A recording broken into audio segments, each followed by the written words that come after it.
Basicity of acids के बारे में। तो बेसिसिटी ऑफ एसिड का हिंदी होता है अम्लों की क्षारकता। तो हमने पिछले क्लास में पढ़ा था what is acid and classification of acid के बारे में। तो एक बार मैं फिर से रिकैप कर देती हूँ उस चीज को कि एसिड है क्या। अकॉर्डिंग टू आर्हेनियस, यानी आर्हेनियस नामक साइंटिस्ट के अनुसार, उन्होंने एसिड को डिफाइन किया था, एसिड वह सब्सटेंस है जो जलीय विलयन में हाइड्रोजन आयन प्रोड्यूस करता है। जलीय विलयन यानी कि वाटर में वो क्या करता है, H+ आयन फर्निश करता है। तो वो सब्सटेंस क्या कहलाते हैं, एसिड कहलाते हैं। और क्लासिफिकेशन ऑफ एसिड के बारे में भी हमने बात की थी। तो एसिड को बहुत सारे आधार पे बांटा गया था, जैसे कि सोर्स के आधार पे, स्ट्रेंथ के आधार पे, कंसंट्रेशन के आधार पे। आज हम लोग बात करेंगे बेसिसिटी ऑफ एसिड्स के बारे में। तो बच्चे समझ में नहीं आ रहा है अम्लों की क्षारकता आखिर ये क्या है भाई। अम्ल तो अलग चीज है, क्षार अलग है, एसिड अलग है, बेस अलग है। तो चलिए अब हम इसको हम एक डिफिनेशन से समझते हैं, बेसिसिटी ऑफ एसिड्स वास्तविक में है क्या। तो ये जो टर्म है हमारा बेसिसिटी ऑफ एसिड, इसका मतलब होता है ये डिपेंड करता है, यानी ये it depends on the number of ionisable hydrogen ion, यानी H+ आयन of 1 molecule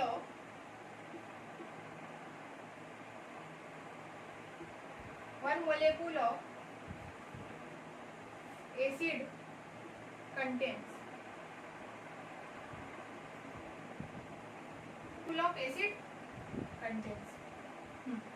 देखिए ये जो बेसिसिटी ऑफ एसिड है, यानी अम्लों की जो क्षारकता है, वो किस पे डिपेंड करती है, number of ionisable hydrogen ion, यानी कि ये H+ आयन पे डिपेंड करती है। वो भी किस तरह के आयन पे, आयोनाइजेबल हाइड्रोजन आयन।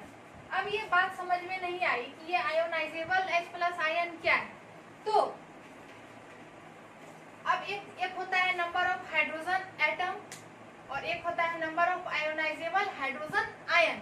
अब ये दोनों दो चीज है, यानी कि इट डज नॉट डिपेंड्स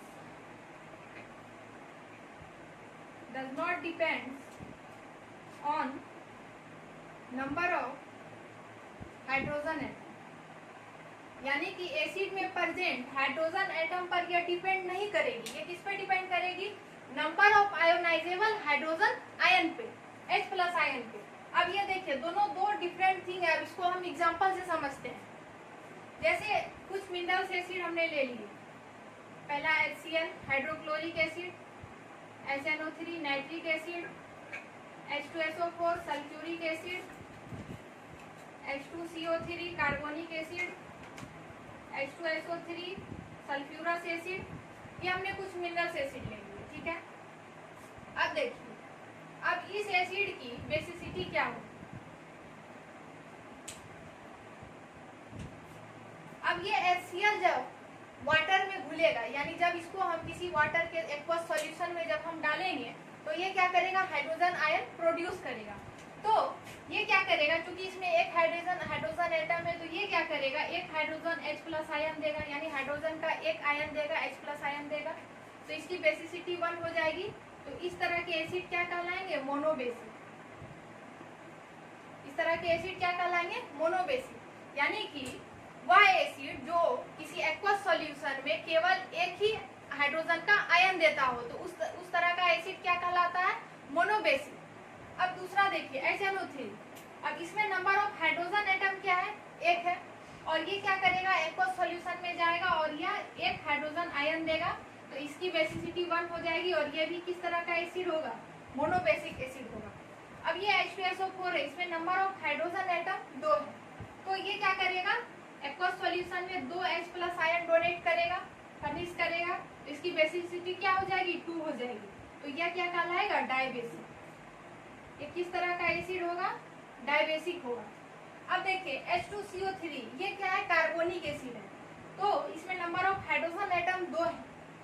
एक चीज आप लोग ध्यान रखिएगा कि number of hydrogen atom and number of hydrogen plus ion both are different things, यानी दोनों जो है अलग अलग चीज है। तो नंबर ऑफ हाइड्रोजन एटम जो है वो डिसाइड नहीं करता है आयोनाइजेबल हाइड्रोजन आयन को। तो अभी हमने कुछ सिंपल सा एग्जांपल लिया है, तो इसमें वही चलेगा, जितना नंबर ऑफ हाइड्रोजन एटम होगा उतना ही आयन प्रोड्यूस करेगा। अब जैसे देखिए इसमें 2 H+ आयन है, तो ये 2 हाइड्रोजन एटम है, तो ये एक्वस सॉल्यूशन में 2 हाइड्रोजन आयन देंगे, तो इसका बेसिसिटी क्या हो जाएगा 2, और ये क्या हो जाएंगे डाइबेसिक हो जाएंगे। अब ये H2CO3 है, ये सल्फ्यूरस एसिड है, ये क्या करेगा, ये भी 2 हाइड्रोजन का आयन देगा वाटर में, तो इसकी भी बेसिसिटी 2 हो जाएगी, और यह क्या कहलाएगा डाइबेसिक एसिड है। अब ये चीज तो सिंपल था, आसान था। अब हम दूसरा एग्जांपल करते हैं। अब अगले एग्जांपल से हम समझते हैं।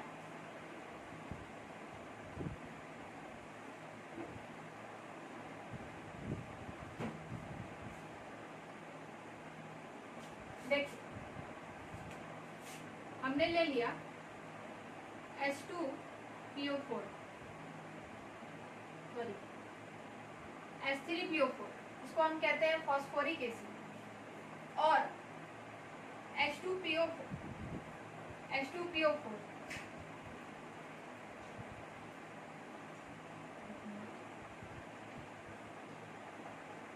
H3PO3, ये हो गया फॉस्फोरस एसिड, और ये है CH3COOH acidic acid, HCOOH formic acid, COOH bond COH, ये है ऑक्जेलिक एसिड।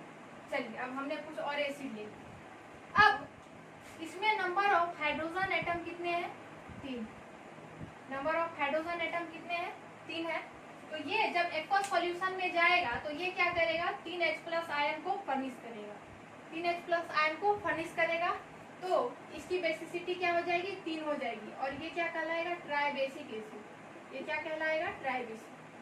अब H3PO3, इसमें भी नंबर ऑफ हाइड्रोजन एटम कितना है, फास्फोरस एसिड में नंबर ऑफ हाइड्रोजन एटम कितना है 3 है, बट ये एक्वस सॉल्यूशन में जा करके ओनली 2 H+ आयन ही फर्निश करेगा। अब देखिए यहाँ पे ये चीज क्या है डिफरेंट हो गया, यानी कि ये इसमें क्या था कि ये हाइड्रोजन एटम 3 थे, बट ये जो हाइड्रोजन का आयन जो प्रोड्यूस किया वाटर में वो क्या हो गया 2 हो गया, यानी 2 H+ आयन। तो ये दोनों क्या है डिफरेंट चीज है, यानी कि ये 2 H+ आयन को प्रोड्यूस किया, तो इसकी बेसिसिटी क्या हो जाएगी 2 हो जाएगी, तो ये क्या कहलाएगा डाइबेसिक एसिड। अब इसको आगे हम समझेंगे ऐसा क्यों।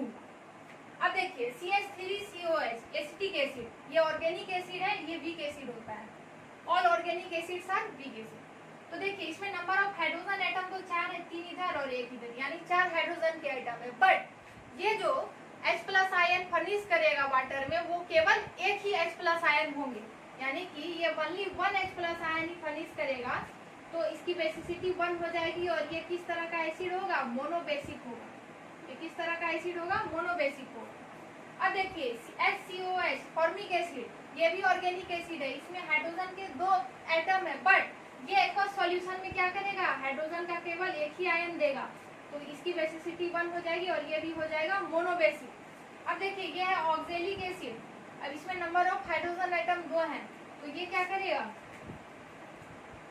एक्वस सॉल्यूशन में ये 2 H+ आयन देगा, तो इसकी बेसिसिटी 2 हो जाएगी, और ये हो जाएगा डाइबेसिक, इस नेचर का हो जाएगा, ये डाइबेसिक नेचर का हो जाएगा। तो चलिए अब हमें ये बात समझ में नहीं आई कि कहीं पे नंबर ऑफ हाइड्रोजन एटम जितने थे एक्वस सॉल्यूशन में वो एसिड उतना ही हाइड्रोजन आयन फर्निश किया, लेकिन कहीं पे हाइड्रोजन एटम 3 थे बट वो 2 आयन ही दे रहा था, कहीं पे 2 था वो एक ही आयन दे रहा था, तो ऐसा क्यों हुआ।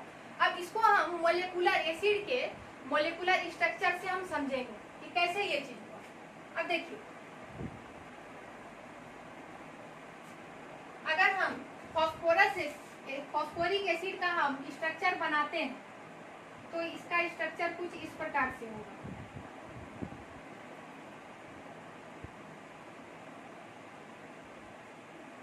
ये हो गया फॉस्फोरिक एसिड का स्ट्रक्चर। अब देखिए अब बारी आती है आयोनाइजेबल हाइड्रोजन आयन की, यानी आयोनाइजेबल H+ आयन क्या है, वो किस पे डिपेंड करता है, हमें इस चीज को भी ध्यान में रखना जरूरी है, क्योंकि देखिए चूंकि एसिड की जो बेसिसिटी है वो डिपेंड कर रही है किस पे आयोनाइजेबल हाइड्रोजन आयन पे ही डिपेंड कर रही है, यानी कि जितने number of ionisable hydrogen ion होंगे वो एसिड की बेसिसिटी भी उतनी ही होगी।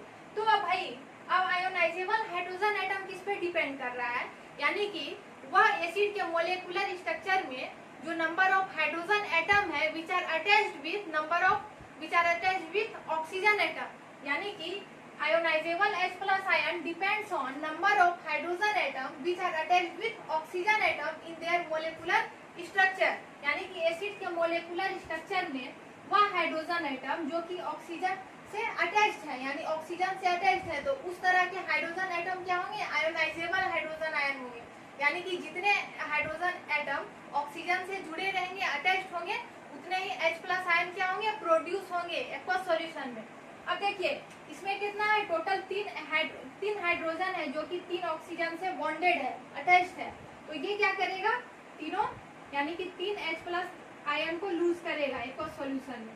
तो भाई अब ये इसको तीनों के 3 हाइड्रोजन एटम को ये क्यों लूज करेगा, इसका क्या कारण है, तो देखिए यहाँ पे ऑक्सीजन और हाइड्रोजन में ऑक्सीजन की जो इलेक्ट्रोनिगेटिविटी होती है वो अधिक होती है, ये क्या है, मोस्ट इलेक्ट्रोनिगेटिव एटम है, तो ये क्या करेगा, इसके दोनों इलेक्ट्रॉन को, जो बॉन्डेड इलेक्ट्रॉन है इसको अपनी ओर खींच लेगा, ये अपनी ओर खींच लेगा, इसको भी अपनी ओर खींच लेगा, और ये इस पे क्या हो जाएंगे, पॉजिटिव चार्ज हो जाएंगे, यानी कि जैसे हम इसको वाटर में डालेंगे तो इसकी जो इलेक्ट्रोनिगेटिविटी है, ऑक्सीजन की इलेक्ट्रोनिगेटिविटी अधिक होने के कारण ये जो बॉन्डेड इलेक्ट्रॉन है वो क्या कर लेंगे, अपनी ओर खींच लेंगे, इस वजह से इसके क्या हो जाएगा, प्लस आयन जनरेट हो जाएगा, और ये वाटर में क्या करेगा, जैसे ही जाएगा वो 3H प्लस आयन को लूज कर देगा। तो चलिए, तो ये क्या हो गया, मोनो ट्राइबेसिक एसिड। अब बारी आती है फॉस्फोरस एसिड। तो फॉस्फोरस एसिड का स्ट्रक्चर देखिए क्या होता है,